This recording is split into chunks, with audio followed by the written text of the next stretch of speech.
안녕하세요. 자, 이제 피서들도 뭐 다 다녀오셨겠네요. 끝났죠, 이제.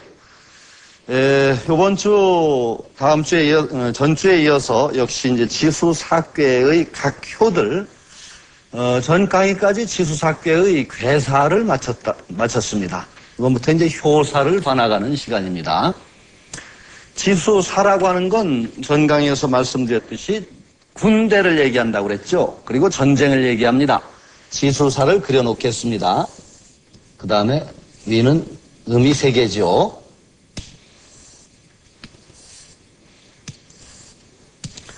지수사괴입니다. 지수사는 군대를 얘기한다고 그랬는데 이 군대라는 것, 군대와 이제 전쟁은 연결이 되지요. 우리가 살아가는 삶의 현장, 우리 살아간다는 게 끊임없는 투쟁이라고도 할 수 있겠죠. 어떤 식으로든 간에 군대, 싸움이라는 것이 늘 있습니다. 우리가 살아가다 보면은 말로 해결 안 되고 부당하게 남이 자기 이익을 침략한다는 경우도 생기고 피치 못하게 싸워야 될 그런 상황이 늘 있고 지수사라는 건 그런 싸움의 논리고 그 싸움을 하는 조직, 군대의 논리입니다.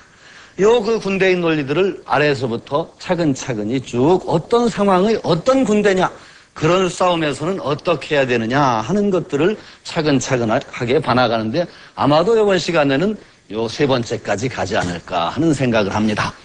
쭉 이제 아랫배의 각 상황에서 군대라는 건 뭐가 중심이 되어야 되느냐, 어떤 것이 가장 중요하냐 하는 것들을 얘기하는 셈이겠죠.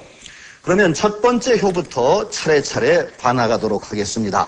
우선 쭉 제가 지수사괴에 붙은 각 효, 초효, 2효, 3효, 4효, 5효, 6효에 붙은 그 점사들, 효사라고 하는 것을 천천히 제가 읽어드리도록 하겠습니다. 초효에 뭐라고 되어 있느냐? 첫 번째 효, 지수사괴의 첫 번째 효에는 이렇게 붙어 있습니다.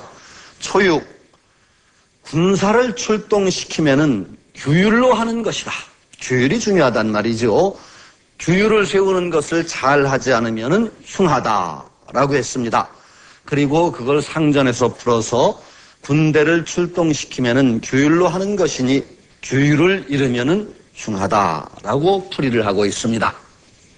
두 번째 효, 구이죠. 이건 초육이고 구이라고 합니다. 구이에서는 군사의 가운데에 있어서 길하고 허물이 없다. 아주 길하다는 거예요. 왕이 총회하는 명령을 3번이나 내린다. 나가 있는 장수에게 왕이 3번이나 신임하고 총회한다는 명령을 중앙에서 내린다는 말이죠. 그리고 그것을 풀어서 상에서는 군사의 가운데에 있어서 길하다 하는 것은 하늘인 왕으로부터 총회를 받기 때문이다. 그리고 왕이 3번이나 총회하는 명령을 내린다고 하는 것은 그 장수를 아끼는 모습을 보여줌으로써 만방을 회유한다. 만방의 사람들을 끌어들인다라고 하는 의미가 있다라고 풀었습니다. 6, 3, 세 번째에서는 뭐라고 얘기하고 있느냐? 세 번째. 요건 좀 흉한 점사가 있습니다. 군사가 시체를 수레에 싣고 돌아오는 일이 있다. 전쟁에서 패해서 수레에다가 시체를 싣고 돌아오는 상황이 됩니다. 그리고 점은 흉하다라고 나옵니다. 군사가 시체를 싣고 돌아올 수도 있으니 전혀 이건 공이 없는 상황이다라고 얘기합니다. 네 번째는 뭐라고 나오냐?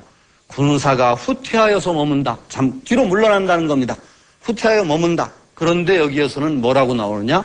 허물이 없다라는 겁니다. 후퇴를 해서 머무는데 여기는 허물이 없다고 나옵니다. 그리고 상에서는 군사가 후퇴하여 머무니 허물이 없다는 것은 후퇴하는 것도 군대의 떳떳한 도리라는 겁니다. 늘 군대는 전진만 있는 것이 아니고 때에 맞춰서 후퇴하는 것이 군대의 도리이기도 하다라고 나옵니다. 다섯 번째는 밭에 짐승이 있다. 밭에 곡물을 해치는 짐승이 들어온 거예요. 농작물을 해치는. 그러니까 대의명분을 받들어 토벌함이 이롭고 그러는 게 허물이 없다라고 나옵니다. 그런데 거기에서 또 뒷점사가 또 있습니다.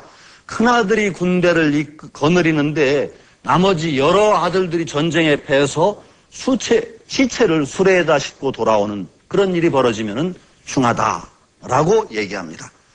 마지막에서는 임금이 명령을 내려서 제후를 봉하고 경대부 벼슬을 내리는 상황을 얘기합니다. 전쟁이 끝나서 논공행상을 하는 거죠.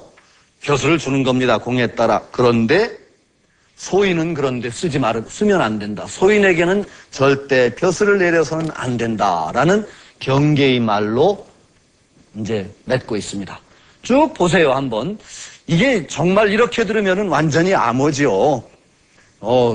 군류를 세우는 게 중하다부터 어떻게 하면 길하다, 어떤 때는 시체를 수레에 싣고 돌아오는 패전의 상황이 얘기되고, 전쟁이라는 논리를 설명하기 위해서 농작물을 해치는 짐승이 밭에 들어와 있는 상황을 얘기도 하고, 나중에는 논공행상까지 쭉 얘기를 합니다. 이것들이 우리 삶의, 구체적인 삶의 현장에서 각각 어떠한 의미를 줄 수가 있다고 생각하면 됩니다. 이건 군대의 논리이기도 하지만은 우리 살아가는데 각각 부딪힐 수 있는 여러 가지 상황을 또 얘기하기도 한다고 할 수 있습니다. 우리 현대인의 삶은 특히 바쁘고, 참 바빠요. 옛날 같으면 농경사에서 참 여유도 있고 그랬는데 너무너무 바쁜 삶이고, 특히 기업의 현장은 전쟁 이상입니다. 첨단 기업이라든지 그런 데서는 완전히 다른 기업과 경쟁해서 조금만 뒤지면은 나고하고 도태되죠. 그런 치열한 경쟁의 상황은 군대의 논리하고 똑같습니다. 그리고 어느 식으로든지 조금씩 군대 싸움의 상황이라는 건 우리에게 있고, 그 싸움이 일단 일어났다고 하면은 군대의 논리가 거기에는 적용될 수 있는 것이죠. 이것들을 각각의 상황에 맞춰서 말해주고 있는 것입니다. 첫 번째부터 이제 봐나가기로 하겠습니다. 이것은 군류를 가지고 군대를 낸다. 군대에서는 그러니까 군율이 가장 중요하다. 이것을